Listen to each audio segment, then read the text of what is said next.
গত 10 তারিখ পররাষ্ট্রনীতির সংস্কার নিয়ে আমার করা একটা এপিসোডের পর অনেকে অনুরোধ করেছেন যেন আমি ভারতের সাথে বাংলাদেশের কূটনৈতিক সম্পর্কের ভবিষ্যৎ এবং আমাদের করণীয় নিয়ে ভিডিও করি।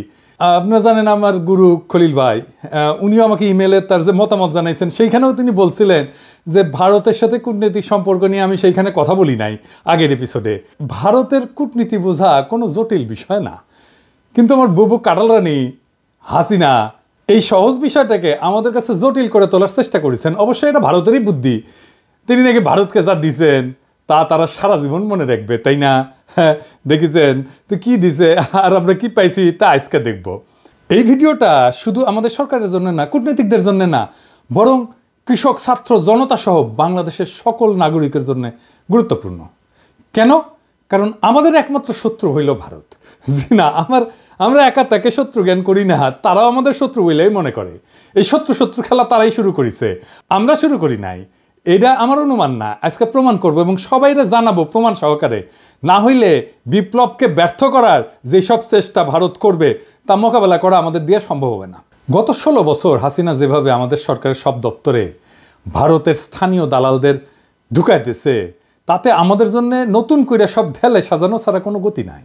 যাই হোক, অনেক কথা আছে, তাই চলেন প্রথমেই দেখে নিই ভারতের কূটনীতিক দর্শন কি বলে। তারা কিভাবে আমাদের দেশটাকে দেখে, তারা কিভাবে কূটনীতিকে দেখে, কূটনীতি তাদের কাছে কি। ভারতের কূটনীতিতে চাণক্য কৌটিল্যকে তাদের মন্ত্রগুরু বলে মনে করে। এই কৌটিল্য হলো খ্রিস্টপূর্ব 300 শতাব্দীর দিকে ভারতবর্ষের রাজা চন্দ্রগুপ্ত মৌর্যের প্রধানমন্ত্রী। তিনি রাষ্ট্র পরিচালনার উপর একটা বই লিখেছিলেন অর্থশাস্ত্র নামে।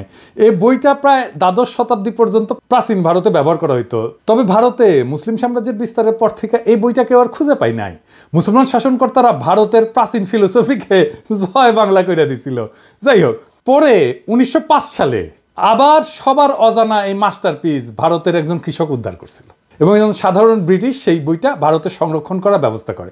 আর বর্তমানে এই অর্থশাস্ত্র, কৌটিল্যের অর্থশাস্ত্র ভারতের প্রধানমন্ত্রী মোদী, পররাষ্ট্রমন্ত্রী জয়শঙ্কর থেকে শুরু করে অনেক নতুন পুরানো নেতার রাজনৈতিক আদর্শে পরিণত হয়েছে। ভারত আবার কৌটিল্য ইকোনমিক কনক্লেভ করার মাধ্যমে এই দর্শন সবার কাছে খাওয়াইতে চায়, দেখাতে চায় এটা আমাদের অরিজিনাল জিনিস, বুঝছাও। এটা ইন্টারেস্টিং গল্প বলি এই কৌটিল্য প্রসঙ্গে। চন্দ্রগুপ্ত মৌর্যকে কৌটিল্য মানে তার প্রাইম মিনিস্টার সামান্য পরিমাণে খাবারের সাথে একটু একটু করে আর্সেনিক মিশাই দিত, মানে সে বিষ যেটাকে বলে। কেন? উদ্দেশ্য ছিল যে একটু একটু করে বিষ খাওয়াইলে তার শরীরে বিষের বিরুদ্ধে একটা প্রতিরোধ ক্ষমতা গড়ে উঠবে, যাতে শত্রুরা তাকে বিষ প্রয়োগে হত্যা করতে না পারে।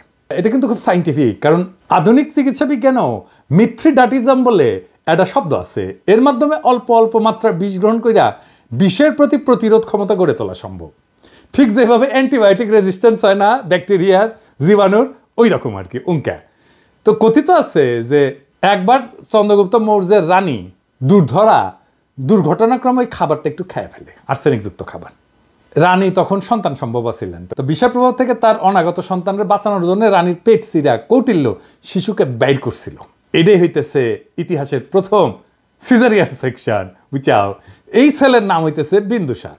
বিম্বিসার না আবার কলে বিন্দুসার। বিন্দুসারের ছেলে হইতেছে সম্রাট অশোক। বুঝা গেছে? জীবনানন্দের বর্ণনাটা সেন যখন পড়ি না, উটি লেখা আছে না, বিম্বিসার অশোকের ধূসর জগতে সেখানে ছিলাম আমি। এই বিম্বিসার অশোক বইলা একটা ধাঁধা লাগাই দেন কিন্তু জীবনানন্দ। বিন্দুসার অশোক হইলে পিতা পুত্র হইতো, তাই না? যেটা না কইরা একটা টুইস্ট দিছে বিম্বিসার কইয়া। এখানে এসে মনে হয় আসলে কি ঠিক পড়তেছি না ভুল পড়িচ্ছি না, তো সেই সময়টা ধূসর হয়ে যাওয়ার জন্য এরকম হয়েছে নাকি, বুঝাও। কি সুন্দর, এটা কাব্যিক একটা মোহের মধ্যে ফেলা দেয়, বুঝেছেন? জীবনানন্দের এটা কালে মুন্সিয়ানা। তো আমার কাছে ওই যে পাখির নীড়ের মতো চোখ তুলে নাটোরের বনলতা সেন এই লাইনের চাইতে ওই যে বিম্বিসার অশোকের ধূসর জগতে এই লাইনটা আরো বেশি কাব্যিক বলে মনে হয়। যাই হোক, কাব্যবাদ দিই, হ্যাঁ, আসল আলাপে আসি। কেন কৌটিল্যের অর্থশাস্ত্র সম্পর্কে আমাদের জানা এবং বোঝা জরুরি। ভারত আমাদের শত্রু রাষ্ট্র না বন্ধু রাষ্ট্র? এই প্রশ্ন সবাই করলেও কোনো রাজনৈতিক দল কখনো সরাসরি উত্তর দিতে স্বাচ্ছন্দ্য বোধ করে না, ভয় পায় আর কি, কখন ভারত তাদের গদি নড়ায় দেয়। তাই বলে সবাই যে কবে যে ভারত আমাদের বন্ধু রাষ্ট্র, তা কলে না। এটাই আমাদের সমাজে ইনশাল্লাহ বলার মতোই সত্য। হাসিনা বাবুর আমলে তো ভারতকে বন্ধু বলাটা একটা ফ্যাশন ছিল।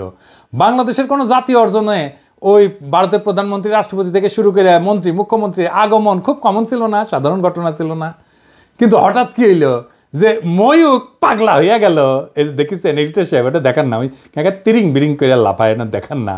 হোক কলে তারেক হেভি ঠাপাইছে, ওই যে গণ অধিকারের তারেক, বুঝাও। আর তারেকের ভিডিওটা দেখা, যে তারেক কি কইছিল যে জামাতকে আপনার পাশাত কামড় দিছে, দেখান না ওইটা। আরে বাবর কে? বাবর কে? কে? বাবর ভারতের বাপ। হ্যাঁ, বাবর ভারতের বাপ। আর আচ্ছা ঠিক আছে, ঠিক আছে, সমস্যা কি বলেন তো? আমার আমার আমার আমার সমস্যা হচ্ছে জামাতি এবং জেহাদিরা। বন্ধ করতে পারবেন? কেন জামাতিরা আপনার পাশায় কামড় দিয়েছে বলেন? বিজেপির নেতারা উল্টা পাল্টা বলা শুরু করলো। এই দেখেন, ভিডিও দেখেন। বাংলাদেশের সঙ্গে যুদ্ধ ভারতের কাছে তো কয়েকদিনের ব্যাপার নয়, কয়েক মিনিটেই ফয়সলা হয়ে যাবে।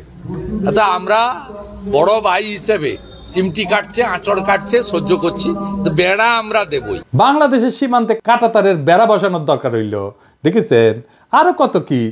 আসলে বাংলাদেশের সাথে ভারতের কোনো বন্ধুত্ব সম্পর্ক নাই, কখনো ছিল না। তবে ভালো সম্পর্ক আছে তার সেবাদাসী হাসিনা, তার দল আওয়ামী লীগের সাথে। আমাদের পররাষ্ট্র মন্ত্রণালয়ে যারা ভারতে কাজ করেছেন তারা সবাই জানেন যে ভারত আমাদের কতটা নিচু চোখে দেখে। যারা ঘুরতে গেছেন, চিকিৎসা নিতে গেছেন, তারা জানেন যে মুম্বাইতে তো বাংলাদেশের পাসপোর্টধারীদের তারা হোটেলে বুকিং পর্যন্ত দেয় না, দেখেছেন? হাসিনার আমলেও ভারত শুধু আমাদের থেকে সুবিধাই নিছে, কিচ্ছু দেয় নাই। ট্রানজিট নিছে, চট্টগ্রাম পোর্ট দিয়ে মালামাল পরিবহনের অনুমতি নিছে, বাংলাদেশকে ভারতের মনোপলিতে পরিণত করেছে, আমাদের সরকারি প্রতিষ্ঠানগুলোকে শেষ করে দিছে। বিনিময়ে আমরা কি ওই মুজিবের আমলে স্বাক্ষর করা ফারাক্কার ন্যায্য পানির হিস্সা পাইছি? পাই নাই। আমরা কি হাসিনার আমলে তিস্তা চুক্তি দিয়া পানির ন্যায্য হিস্সা পাইছি? পাই নাই। তার কারণ কি? কারণটা হইতেছে কৌটিল্যের একটা থিওরি আছে, mandala theory. Mandala Nelson Mandela না, মান্ডালা মন্ডো থিওরি আর কি। তার মানে কোন রাজার পাশের রাজ্য তার বন্ধু না, পাশের রাজ্য হইল তার বন্ধু, বুঝছাও? চলেন একবার ম্যাপ দেখে আসি। ভারতের আশেপাশে যত রাষ্ট্র আছে তার মধ্যে একমাত্র বাংলাদেশের সাথে তার কথিত বন্ধুত্ব ছিল, মানে একমাত্র সেবাদেশী হাসিনার মাধ্যমে সে বন্ধুত্ব ছিল। কিন্তু পাকিস্তান, নেপাল, ভুটান, শ্রীলঙ্কা, মালদ্বীপ, এমনকি মিয়ানমারের সাথে ভারতের অত ভালো সম্পর্ক না, তাই না? বন্ধুত্ব নয়। বাংলাদেশে ভারত প্রভু তার সেবাদাসী হাসিনাকে একটা সুষ্টি দিয়া বুঝ দিছে, ওই যে তো বন্ধু। এটাও আসলে একটা কৌটিল্য মতে ভারতের পররাষ্ট্রনীতির একটা অংশ কলে। এটা আমরা দেখমুনি, হাসিনা ফাসিনা কিছু না। এটা বোঝার জন্য চলেন দেখি কৌটিল্যের পররাষ্ট্রনীতিতে কি লেখা আছে। কৌটিল্যের পররাষ্ট্রনীতিকে বলে 6-fold পলিসি, মানে 6 স্তরের পলিসি। এটা একটা সংস্কৃত খটোমটো বাংলা আছে, ষটগুণ্য সিদ্ধান্ত।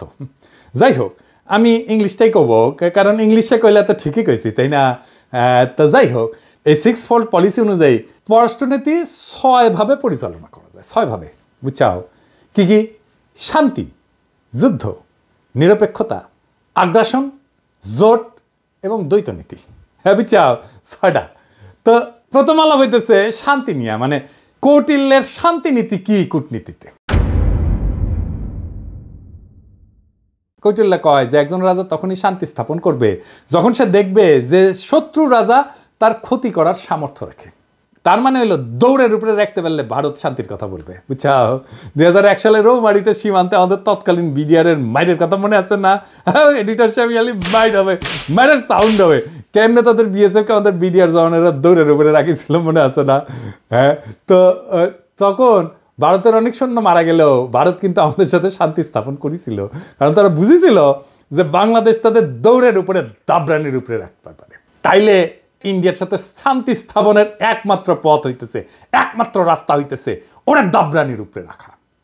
আরেকটা উদাহরণ দিই। 1962 সালে ইন্দো-চীন যুদ্ধে চীনা সেনারা ভারতের সেনাদের নাকানি জমিতে খাইছিল, একটা অংশ দখল করে নিয়েছিল। ভারত তখন দ্রুত নাকে খত দিয়া চীনের সাথে শান্তি স্থাপন করেছিল, কারণ ভারত জানতো যে চীনকে আক্রমণ করলে তাদের খবর আছে, বুঝেছাও? তার মানে ওরে যত দাবরানির উপরে রাখবেন ও শান্তি করে আপনার কাছে আসবে। 1 নাম্বার সূত্র কয়া দিলাম। তাই আমাদের সেনাবাহিনীর সাহস নিয়ে লড়াই করার কিছু ডেমো ভারতকে দিয়ে দিতে হবে। আমরা অলরেডি একটা ডেমো দিছি যখন নতুন করে বর্ডারে কাঁটাতার লাগাইতে গেছিল না, কিন্তু এটা তেমন কোনো ডেমো হয় নাই। এটা আরেকটু ভালো করা লাগবে আর কি। আবার ফাইজলামি করলে না, রৌমারির কথা মনে করাই দিতে হবে, কলে মাথায় ঢুকাই দিতে হবে যে ভারতকে দৌড়ের উপরে রাখলে তারা শান্তির কথা বলবে। ওর তত্ত্ব দিয়াই ওরে মাইর দিতে হবে।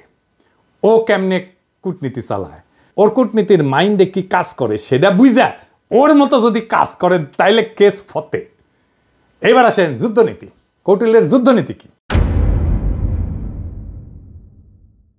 কৌটিল্যের মতে একজন রাজা তখনই যুদ্ধের জন্য আক্রমণ করবে যখন দেখবে যে তার অবস্থান শত্রুর চেয়ে শক্তিশালী। কথা সত্য।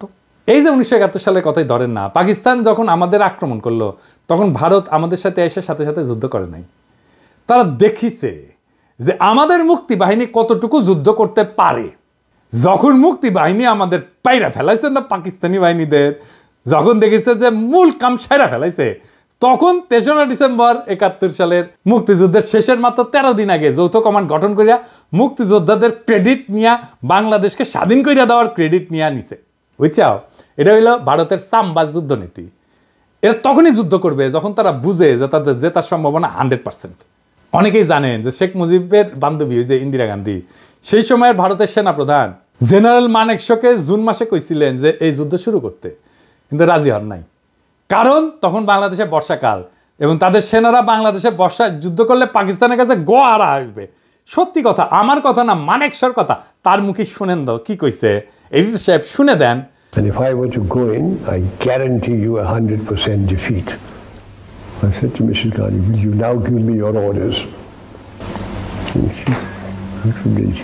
All right, cabinet would meet again at 4 o'clock. So everybody started walking out, I being the junior one.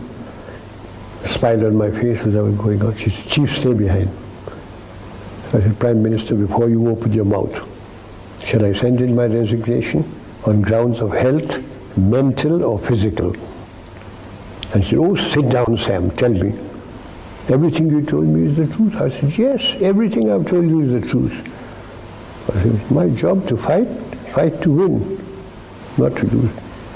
And she smiled at me, she said, all right, Sam, you let me know when you're ready. এই যে 13 দিন যুদ্ধ করেছিল, যুদ্ধের পরে যে লুটপাট শুরু করেছিল, সেই সময় কিছু বীর সেনা অফিসারের কারণে ঠিক মতো করতে পারে নাই। মেজর জলিলের কথা মনে আছে, সে বাধা দিছিল এবং তারে গুম করে ফেলছিল। ওই সময় যে করতে পারে নাই লুটপাটটা, এটা গত 53 বছর ধরে পোষায় নিছে ইন্ডিয়া। তাই আমাদের সশস্ত্র বাহিনীকে মনে রাখতে হবে যেন ভারত কখনো এমন সুযোগ আছে বলে ভুলও না করে।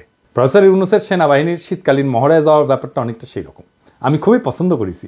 এটা অনেকে না বুঝলেও আমাদের সবার শ্রদ্ধেয় প্রফেসর ইউনূস স্যার বুঝতে পারিছেন যে এই মহড়ার কত গুরুত্ব। এইসব মহড়া ঘন ঘন করতে হবে, বুঝছাও?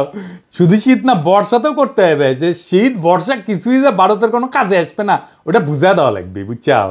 ভারতের মনে যেন ভয় অটুট থাকে, তারা যেন কোনোভাবে বাংলাদেশকে আক্রমণের খায়েশ করতে না পারে। এখন কৌটিল্যের মতে ভারত এই যে যুদ্ধ নীতি, এটা কেমনে করবে? এটা 3 ভাবে করবে, 3 প্রকারে করবে। কি ভাবে? এটা হইতেছে সরাসরি যুদ্ধ, এটা হইতেছে গোপন যুদ্ধ, কিছু কথা থাক না গোপন, আর এটা হইতেছে অঘোষিত যুদ্ধ, মানে ঘোষণা না দিয়া যুদ্ধ, বুঝছাও?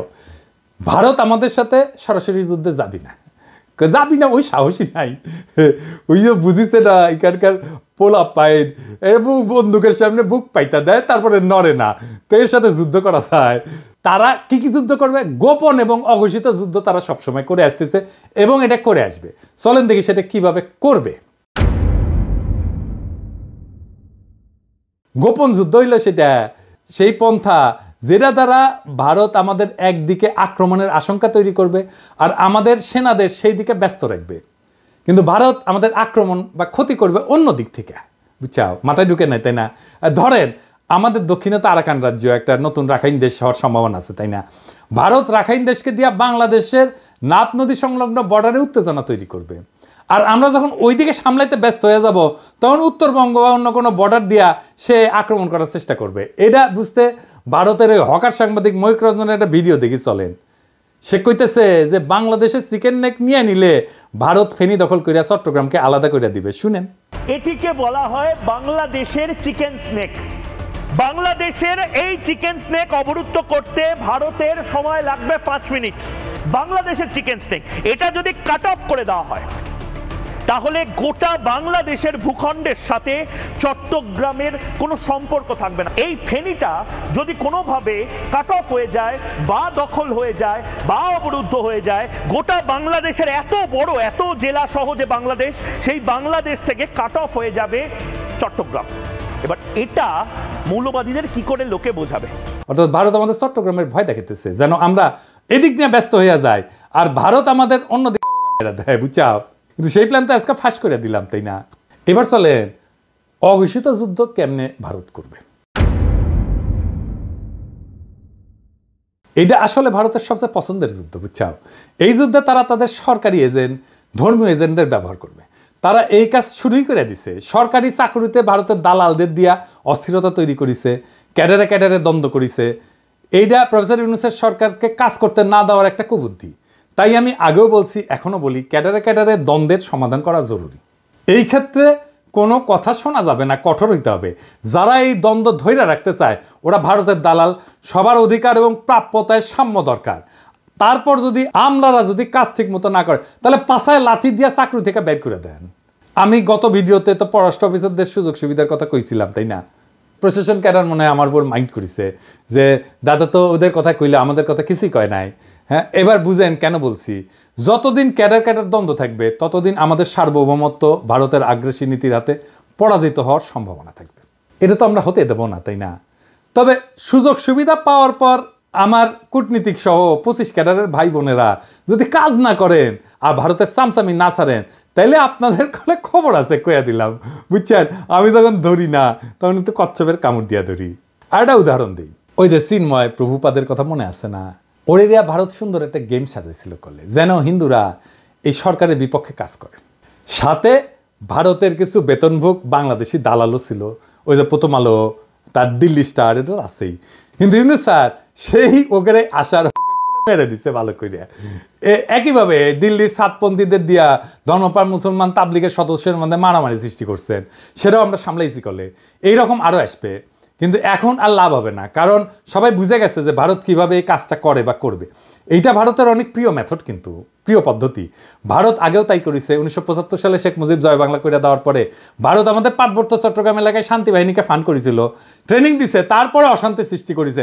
আর এই হারামজাদা কাদের সিদ্দিকী ওরে আশ্রয় দিচ্ছে, আদের সিদ্দিকী তার বাহিনী নিয়ে বাংলাদেশের ভিতরে আসে আক্রমণ করিত, এবং কাদের সিদ্দিকীর বাহিনীর সাথে আমাদের সেনাবাহিনীর যুদ্ধ হইতো। কিন্তু অনেকে গলে বীরুত্তম খেতাবও পাইছে, এবং আমাদের অনেক অফিসার মারা গেছে, সৈনিক মারা গেছে। আর এই হারামজাদা রাজনীতি করিচ্ছে, ওর তো এখন জেলে থাকা উচিত। আবার দেখেন, ওই যে শেখ মুজিব জয় বাংলা হওয়ার পরে যে শান্তি বাহিনীকে ফান্ড করেছিল না ইন্ডিয়া, আবার যখন কাঁঠাল রানী 1996-তে ক্ষমতা এসেছে তখন ইন্ডিয়া আবার ওই সমস্যার সমাধান করে দিচ্ছে 1997 সালে, যেন আওয়ামী লীগ বাহবা পায় আর বাংলাদেশ তাদের হুকুমের দাসী হাসিনা দ্বারা পরিচালিত হয়। একই কাজ তারা শ্রীলঙ্কায় করেছে তামিল হিন্দুদের নিয়ে, নেপালে করেছে মাওবাদীদের নিয়ে, পাকিস্তানে বেলুচিস্তানে একই গল্প। বাংলাদেশে যেন তারা এই কাজ করতে না পারে সেই দিকে লক্ষ্য রাখতে হবে।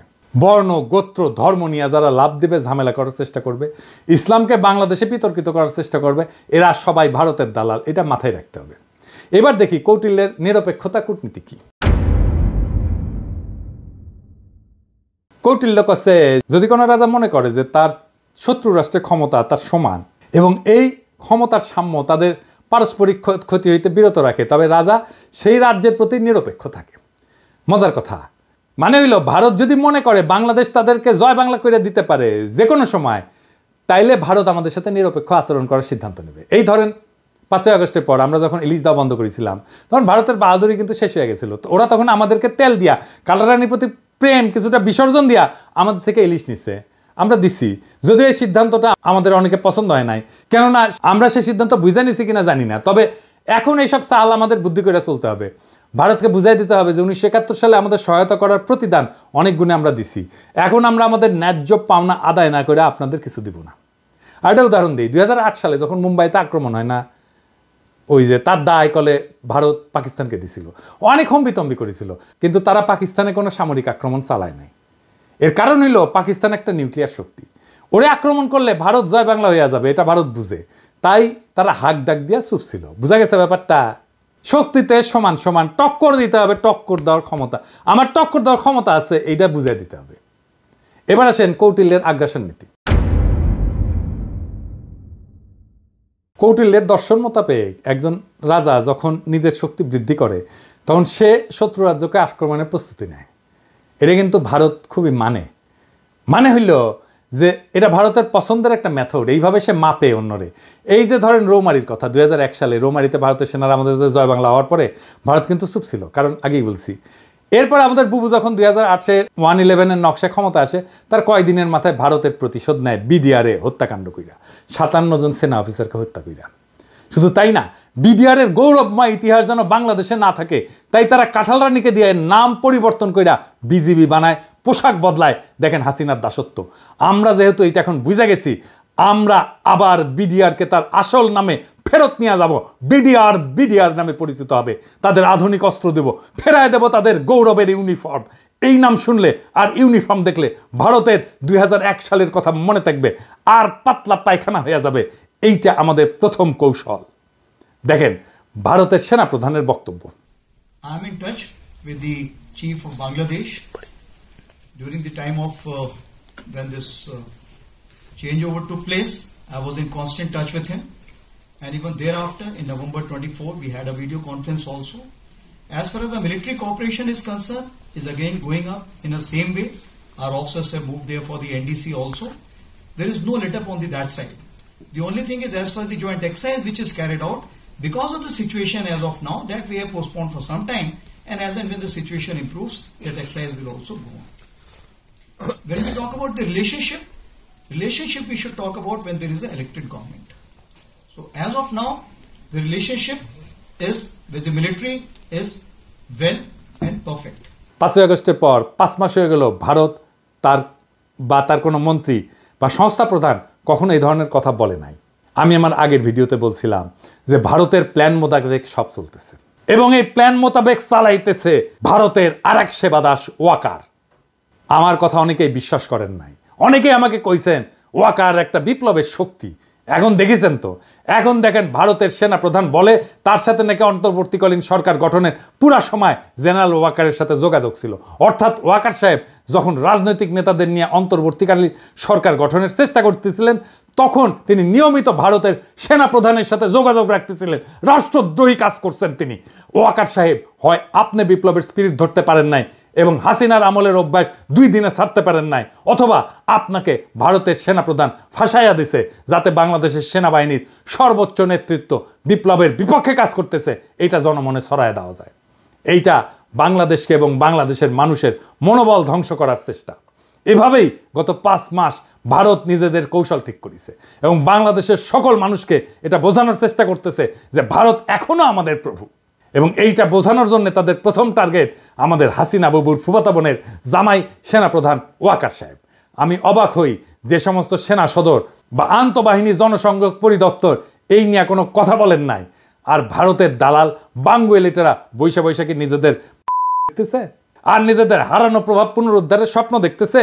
প্রথম আলো গং এখন এইগুলা নিয়ে পুরা গল্প বানাবে ফায়াজ করিমের মতো। এইসব বাংলাদেশ বিরোধী ভারতীয় এজেন্টদের যেখানে দেখবেন সেখানেই এদেরকে জয় বাংলা কইরা দিতে হবে। এখন দেখেছেন তো জেনারেলদের বাসায় হাসিনার লোক, আওয়ামী লীগের লোকেরা লুকে আছে, দেখেছেন? ফ্ল্যাট মালিক কে? ফ্ল্যাট মালিক হচ্ছে মাহবুব সামর চৌধুরী, মেজর জেনারেল। জি। উনি এখন বর্তমানে কোথায় আছে? উনি এসএসএফ আছে। এসএসএফ আছে, ডিজি। জি।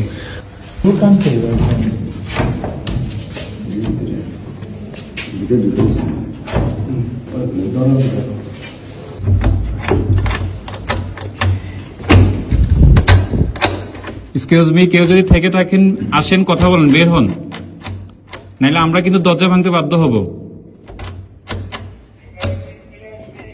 আপনারা যদি ভিতরে কেউ থেকে থাকেন একটু কাইন্ডলি একটু কোঅপারেট করে বের হন, নাইলে আমরা কিন্তু দরজা ভাঙতে ইয়া করব।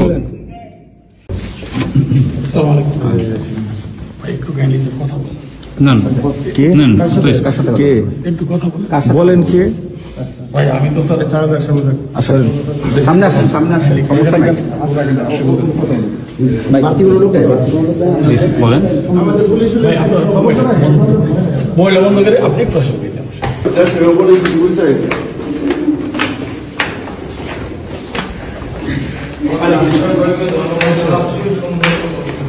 তো এখন কি করা লাগবে আমাদের এই সেনাবাহিনী নিয়ে? এর মধ্যে আমাদের সামরিক সক্ষমতা এমনভাবে উন্নীত করতে হবে যেন ভারত আমাদের ভয় পায়। ভারতের সামরিক শক্তি আমরা জানি, সেটা ওয়াকার সাহেবও জানেন। সামরিক বিষয়ে তাই এখানে বলতে চাই না, আমার সাথে যোগাযোগ করলে পরামর্শ দিয়ে দিব। তবে এটা বলতে পারি, আমাদের সশস্ত্র বাহিনীকে নতুন নতুন আধুনিক যুদ্ধ বিমান, ট্যাঙ্ক, যুদ্ধ সরঞ্জাম কিনতে হবে। মাঝে মাঝে সে সমস্ত মাল দিয়া একটু প্রশিক্ষণ করে তো ফুটাতে টুটাতে হবে আর কি, বুঝছাও। আর বলিছি এটা সাইবার ব্রিগেড করতে হবে আমাদের শক্তিশালী, তাইলে আমাদের পাতলা পায়খানা চলতে থাকবে। ভারত কিন্তু ফ্রান্স থেকে রাফেল কিনেছে, রাশিয়া থেকে কিনেছে সুখোই যুদ্ধ বিমান। আমাদের তো রাশিয়া আর ফ্রান্সের সাথে সম্পর্ক ভালো, যুক্তরাষ্ট্রের সাথেও ভালো, তুরস্কও আছে।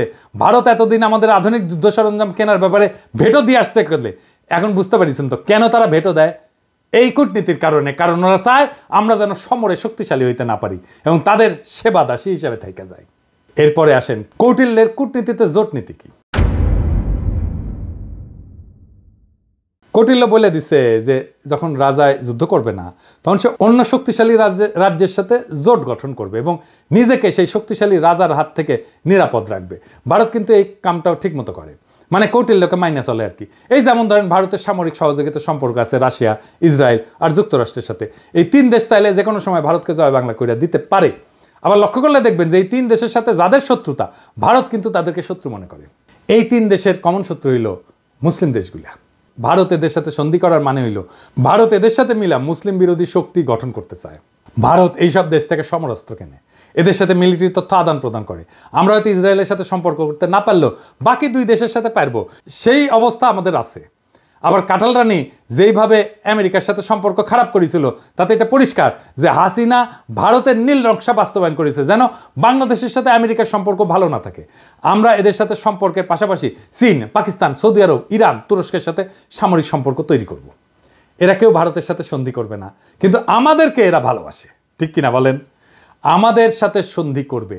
এই সন্ধিগুলা হইলে তখন দেখবেন যে জয়শঙ্কর বাবাজি আর অজিত দোভাল কিভাবে দৌড়ের উপরে থাকে। আমাদের সামরিক কেনাকাটাগুলা আমরা এইসব দেশ থেকে করব। আর আমেরিকা, রাশিয়াকে সাথে নিতে হবে। এরা কিন্তু হিসাবি দেশ, এদের থেকে সমরাস্ত্র না কিনলে এরা আপনাকে কোনো সাপোর্ট দিবে না। ভারতে রাফায়েল আছে, আমরা F-16 কিনতে পারি। আবার ফ্রান্সের রাফায়েল অথবা রাশিয়ার সুখোই কিংবা চীনের চেংদু J-10 চার্লি কিনতে পারি, তাই না? তবে ফ্রান্সের রাফায়েল কিনলে আমি এনা খুশি হমনি, তাই না? আমাকে এত আশ্রয় দিছে না ফ্রান্সের সরকার, ওদের কিছু করা লাগে না, আমাদের তো একটা দায়িত্ব আছে, কি বলেন? তো রাফায়েল কিনলে পিনাকি দাদা খুশি হয়ে যাবে নি, বুঝছাও? তো শুনেন, কেনা লাগবি না এখনই, খালি কেনার আলাপ শুরু করে দেন, দেখবেন ভারতের সীমান্তে কাঁটাতার বসানো থেমে যাবে। আমি গ্যারান্টি দিচ্ছি, লিখে দিচ্ছি, না হইলে আমার এসে কইেন। আলাপ শুরু করেন খালি, দেখেন তাদের রাষ্ট্রদূতের দৌড়াদৌড়ি শুরু করে দেবে ওই দেশে। তখন ওরাও ভারতকে তাদের ব্যবসার মধ্যে না আসার পরামর্শ দিয়ে বসায় দিবে। পাকিস্তানে আমাদের সামরিক কর্মকর্তাদের সফর একটা ভালো সংবাদ শুনলাম, তাদের থেকে J-71 যুদ্ধ বিমান কেনার আলাপ চলতেছে। বাংলাদেশ কিনলে তারা খুশি হবে। দক্ষিণ এশিয়াতে ভারত একটা সিপাই থাকবে। এইবার আসেন কৌটিল্যের দ্বৈত নীতি, এই জিনিসটা আবার কি? এটা সবচেয়ে মজার থিওরি। এইটার মধ্যে একজন রাজা একই সময় একজনের সাথে যুদ্ধ আর একজনের সাথে সন্ধি, বুঝছাও? মানে হইলো ভারত একসাথে দুইটা যুদ্ধ করতে পারবে না, করবেও না, কখনোই না। দেখবেন যখন পাকিস্তানের সাথে যুদ্ধ খেলে তখন অন্য কারোর সাথে সেই খেলা দেখায় না। গত 16 বছর তো আওয়ামী লীগ ভারতকে বাম্পার সুবিধা করে দিছিল। বাংলাদেশ তো তাদের দখলেই ছিল, তাই না? ভারত নিশ্চিন্তে অন্যদের সাথে ঝামেলা করে গেছে। এখন তো সেই মজা আর নাই। এখন আমরা ভারতের শত্রু সকল দেশের সাথে আলাদা আলাদা করে সম্পর্ক তৈরি করব। আধুনিক বিশ্ব ব্যবস্থায় সম্পর্কের অন্যতম মাধ্যম হইল ব্যবসা এবং বাণিজ্য, এই সম্পর্ক জোরদার করা। এইবার আসেন আমাদের ভারত নীতি কেমন হবে, কি দিয়ে আমরা ভারতকে সাইজ করতে পারবো, ওরা দৌড়ের উপরে রাখতে পারবো, প্রত্যেক দিন দাবরানির উপরে রাখতে পারবো। এটা আমাদের জানা দরকার না? আসেন দেখি। অনেকে মনে করে আমরা ছোট দেশ, ভারত ছাড়া আমরা চলতে পারবো না। আরামজাদা, চলতে পারি কিনা তুই দেখ আমাদের দায়িত্ব দিয়ে দেখ পারি কিনা। আমি প্রফেসর ইউনূসকে কইব যে আপনি অনতিবিলম্বে সার্কের কার্যক্রম চালু করেন। দরকার হলে বাংলাদেশ সম্মেলনের ডাক দিবে, আয়োজন করবে, এতে সকল দেশের সাথে বাংলাদেশের সম্পর্ক উন্নত হবে। ভারত আসতে যাবে না জানি, কারণ তারা পাকিস্তানের সাথে এক টেবিলে আলোচনায় বসবে না। আমাদেরকেই সুযোগটা নিতে হবে। এই জন্যেই আমরা ভারতকে ছাড়াই সার্কের কাজ শুরু করব। দক্ষিণ এশিয়াতে ভারতের মহাজনগিরি ছুটাই দিতে হবে। দক্ষিণ এশিয়াতে পাত্তা না পেলে ভারতকে আর কোনো দেশই পাত্তা দিবে না। ভারত নিজেদের অনেক বড় হ্যাডম ভাবে। দেখেন তাদের পররাষ্ট্রমন্ত্রী কি বলে। I think I'm 1/5 of the world's population. I am today the 5th or 6th largest economy in the world. I mean, forget the history, civilization bit, everybody knows that. But I think I'm entitled to have my own side, I'm entitled to weigh my own interests, make my own choices.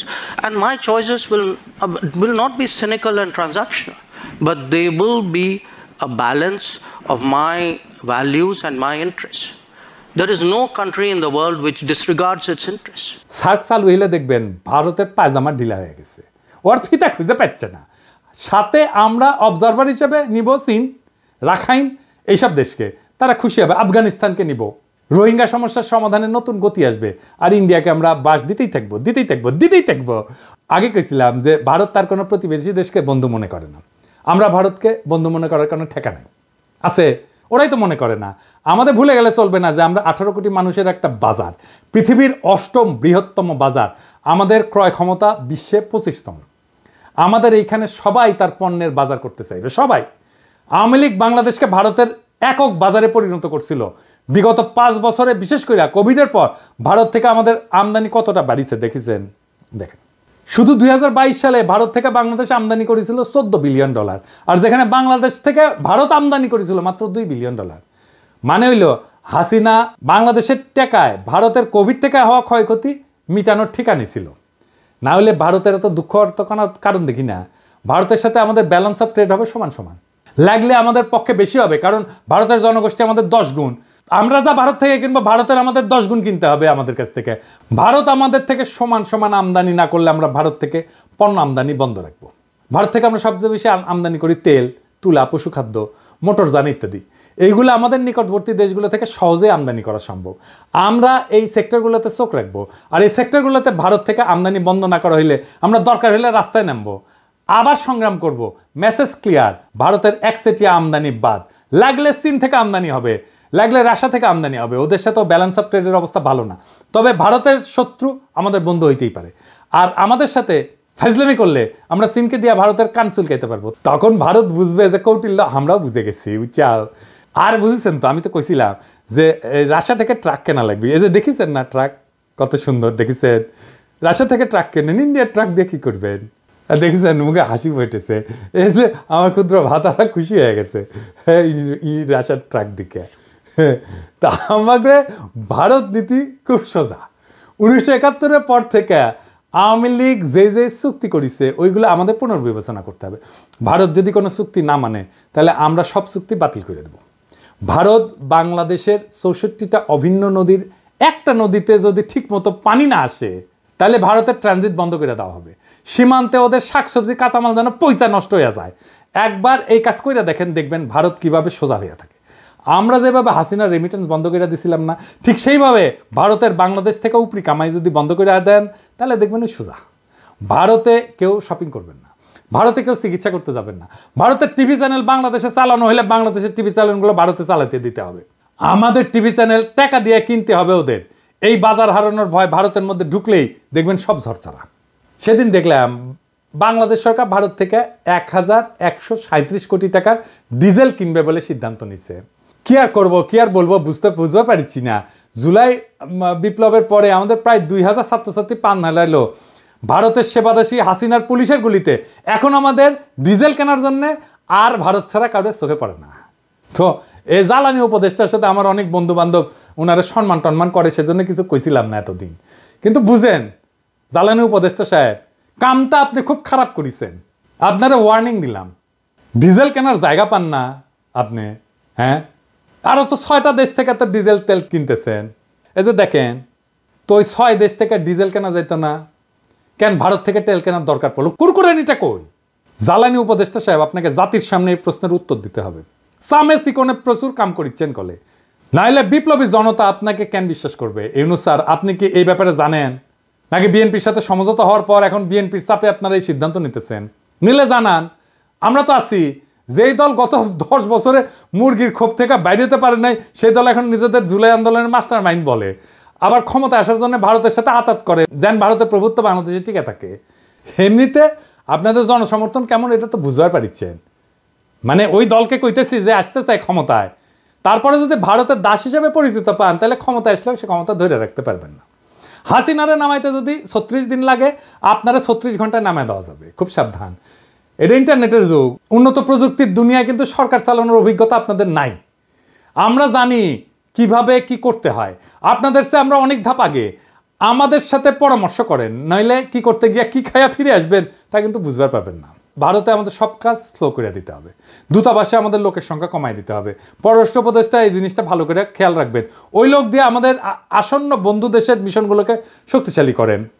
Bharat আমাদেরকে visa না দিলে আমরা visa দিব না, আমাদের দূতাবাসে আক্রমণ করলে আমরা ওদের শান্তিতে থাকতে দেবো না। ইউনুস স্যার তো ভদ্র মানুষ, আপনি না পেলে আমাদেরকে বলবেন, আমার ক্ষুদ্র ভাতা এবং ভগিনীরা ভারতের পাশে আগুন ধরায় দিবে, লাগলে জায়গা মতো আগুন ধরায় দেব। আমাদের কোনো সরকারি কর্মকর্তা ভারতে প্রশিক্ষণে যাবে না। কেন যাবে না জানেন? আসেন বলি। কারণ এইসব প্রশিক্ষণ দেওয়া এতদিন ভারত আমাদের সব অফিসারদের প্রোফাইল বানিয়েছে, বুঝছেন? তাদের কার কি পছন্দ অপছন্দ, কারে পয়সা দিলে হবে, কারে মেয়ে ধরাই দিতে হবে, তা সব জানে এবং এই কাজ করেছেও। কিন্তু এই যে সানিউল কাদের দেখেছেন না, ধরা খেয়েছিল, তারা ইউএনএদেরকে ডিসিদেরকে নিয়ে গেছে দেরাদুনে, কূটনীতিকদেরকে পড়াইছে দিল্লিতে। তাই আমাদের সরকারি অফিসারদের বিশেষ করে যারা ভারতে প্রশিক্ষণ নিছে তাদের শুদ্ধি পরীক্ষা নিতে হবে, এবং এরা সব কয়টা বিক্রি হয়ে গেছে। আমাদের অফিসাররা ভারতে প্রশিক্ষণে গেলে তাদের অফিসারদেরকেও আসতে হবে এখানে। এটা অবশ্য ফরেন সার্ভিস একাডেমি করে, তবে এইটা আরও বেশি করা দরকার। ভারতের অফিসারদের প্রোফাইল তৈরি করতে হবে, এবং এর একই সাথে আমাদের চরিত্র ঢিলা অফিসারগুলো আছে না, ওদের আপাতত কাজ করা বা পদায়ন থেকে বিরত রাখতে হবে। নইলে তারপর 2 পেগ মেয়েরা আবার হোয়াটসঅ্যাপে ফ্যান খুলে দিবে, ভারত সেই সমস্ত ছবি জোগাড় করে তাদের দিয়ে গুপ্তচরগিরি করাইবে, বুঝছো? এটা ওদের একটা পলিসি করে। এখন আপনারা যেহেতু ভদ্রলোক, সেই জন্যে সুশীল, সেই জন্যে আপনারা ওদেরকে দূরে রাখেন যাদের চরিত্র ঢিলা। আমি যদি ফরেন মিনিস্টার হইলাম ইনি, তাইলে ওই হানি ট্র্যাপ ফেলা ইন্ডিয়ার মায়াগরে তাদের ডাবল প্রমোশন দিলাম ইনি। ইন্ডিয়া হানি ট্র্যাপে ফেলানো ছাড়া আর কিছু পারে না। তাই তাদের এই হানি ট্র্যাপ আইডিয়া জয় বাংলা করে দিতে হবে। যখন কইতে পারবেন পারলে আরও পাঠা, তোর দেশে মায়েরা আমার কাছে আসে কেন, তুই পারিস না, তো আমি তোরে সাহায্য করতেছি, আরও পেটে দিস, বান্দা হাজি। সেই দিন তাদের এই অস্ত্র আর কাজ করবে না। তাদের দর্শন, তাদের ফিলোসফি তাদের বিরুদ্ধে প্রয়োগ করা লাগবে। তখন কইবেন যে পিনাকি যা কইছিল তা কতটা সত্যি, যদিও পিনাকি বাংলাত কছে, বগুড়ার ভাষাত কছে, তাও কলে এটা সত্য কইছে। তাই ভারতে আমাদের সকল সরকারি কর্মকর্তার ট্রেনিং বন্ধ, একেবারে ফুল স্টপ। এবার আসেন শেষ কথা। পররাষ্ট্রনীতিতে শেষ কথা বললে কিছু নাই। এক দেশ নিয়ে পলিসি করাটাও বিপজ্জনক। এক দেশের সাথে সম্পর্ক স্থাপন করা শুধু সেই 2 দেশের ব্যাপার না, অনেক বিষয় মাথায় রাখতে হয়। তবে ভারত যেহেতু স্পেশালভাবে আমাদের গত 53 বছর লুট করে গেছে, তাই আমাদের এখন সময় আসছে ভারতকে নিয়ে ভাবার, নতুন কইরা পলিসি তৈরি করার। কৌটিল্য ভারতের আইডিওলজিক্যাল গুরু বলে, তবে এমন গুরু ওদের অনেক আছে, কিন্তু কৌটিল্যের ব্যাপারটা একটু আলাদা। তাই ইউনুস স্যারকে আমি বলবো, আপনাদের সব সরকারি কর্মকর্তাদের কৌটিল্য পড়ান, বই পড়তে বলেন, পরীক্ষা নেন। ভারত যেভাবে আমাদেরকে সাইকোলজিক্যালি করাপ্ট করেছে না, আমরা এখন ওদের সাইকোলজি শিখবো তাদেরকে করাপ্ট করার জন্যে। আজকেই আর ফল আসবে না, কারণ সরকারে তাদের অনেক গোপন সেবাদাসী আছে। তবে এইভাবে আগাইলে আশা করা যায় আমরা 5-10 বছরের মধ্যে আমাদের হারানো মেরুদণ্ড আবার ফিরে পাবো। আর আওয়ামী লীগ হইল ভারতের দাস, দেশের শত্রু। এটা আজ আবার প্রমাণ করলাম, এটা দর্শন দিয়া করলাম। এইবার অনেকে তো বলে যে পিনাকি না বুঝেই বলে, তাদের জন্য সমালোচনার আহ্বান রইল। ভারতের পররাষ্ট্রনীতি আমি যেভাবে খুলে দেখাই দিলাম, এটার বাইরে কোনো কথা আছে কিনা। ভারত নিয়ে যে দালালি করবে তাদের কলে খবর আছে। আপনারা সরকারি পদ্ধতি সামলান, আর আমি তাদের স্থায়ী সেবাদাসী প্রথম আলো আর ডেইলি স্টার দেখতেছি। এরাই মিডিয়াতে উল্টাপাল্টা লিখবে, মানুষকে ভারতের মুখাপেক্ষী করতে সব চেষ্টা করবে। আগাম কইয়া দিলাম, আপনাদের প্ল্যান চেষ্টা করে দেখেন, ফাল দিলে কলে খপ করে ধরবো, ধরে ফেলামো। জিয়াফতে এখন লোক হচ্ছে ক্যাঙ্কা, দেখেছেন? আজকে আয়োজিত হতে যাচ্ছে সামাজিক জিয়াফত। এই জিয়াফতের উদ্দেশ্য হলো শহীদ পরিবার, আহত সহযোদ্ধা এবং ছাত্র জনতাকে সম্মান জানানো। এই জিয়াফতে 5000-এর অধিক মানুষকে গরু জবাই করে খাওয়ানোর ব্যবস্থা করা হয়েছে। আমরা যদি চারপাশটা একটু দেখাই, আপনারা এই পাশটায় দেখেন কি পরিমাণ মানুষ এখানে স্বেচ্ছায় এসে উপস্থিত হয়েছে। তাদের উপস্থিতি প্রমাণ করে শহীদদের প্রতি সাধারণ মানুষের এবং আহতদের প্রতি সাধারণ মানুষের ভালোবাসা এবং আবেগ কতটা বেশি। বাড়ির সামনে কলে গরু ফেলামু আর জবদমু, গরু ফেলামু আর জবদমু, কাইন্দা কলে কুল পাবেন না। তখন আবার কয়েন না সাবধান করি নাই। ইনকিলাব জিন্দাবাদ।